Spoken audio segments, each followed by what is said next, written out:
Hey everyone, it's Lillian. Thank you for joining in to my channel today. Today's thought of the day is on relationships and work, and it's work for yourself, for other people, and what that means exactly. We all know that relationships take a lot of work. They are work, right? I think you guys would all agree.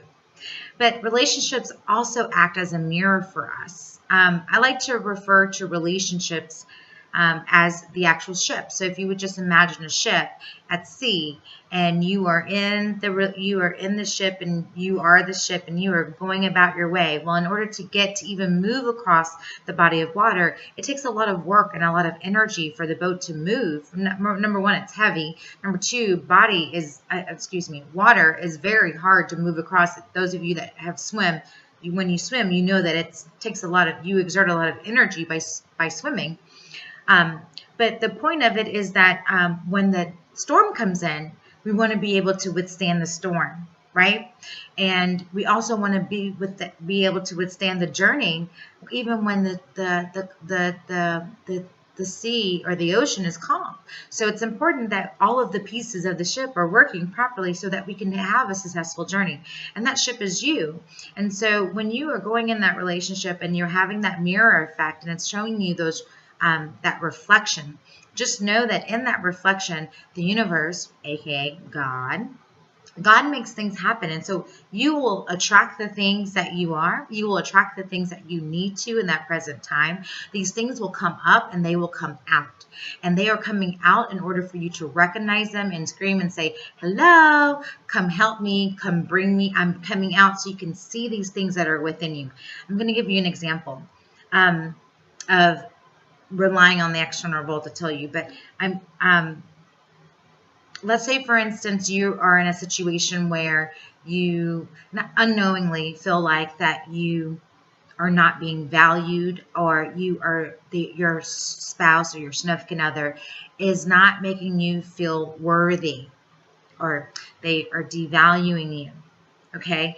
And then you begin to point it out and say, you are making me feel, I don't like, you make me like, you don't value me.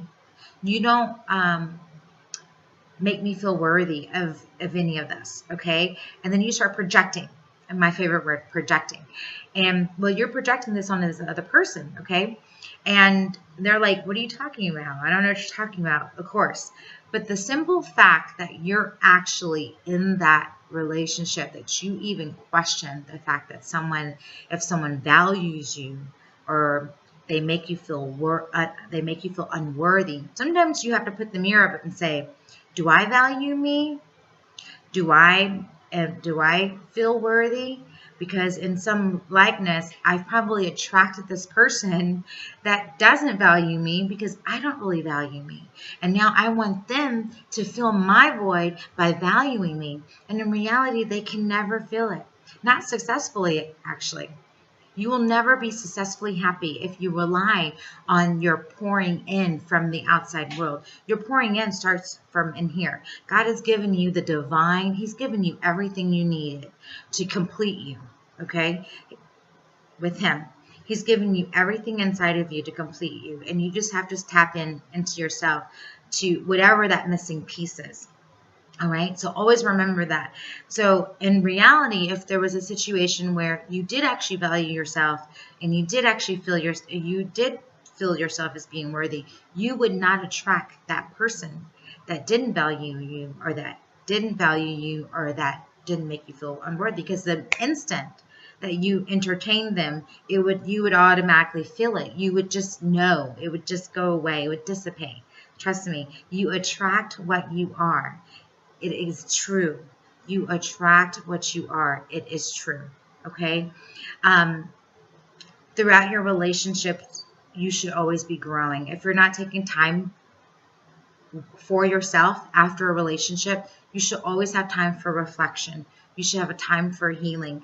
You should not fill your void of emptiness or loneliness because of fear or whatever else. You're not giving yourself enough time to actually heal and take the lessons that you need to learn from that. Okay? You have to really spend that alone time with yourself. It is the most peaceful and loving time when Jesus had problems, he would go out alone and spend time alone by himself, he and God together. There's power in that. There is strength in that. All right. That helps you really identify your strengths and your weaknesses. Work on yourself. Especially if you're single, it's the best time to do it because, again, you will attract what you are. Welcome relationships because they do become mirrors for you and they do help you to see what it is that you need to work on. And with that, that's all I have. Thank you for joining into my channel. I am so appreciative of your listening in. And until next time, may God bless you and keep you. Bye-bye.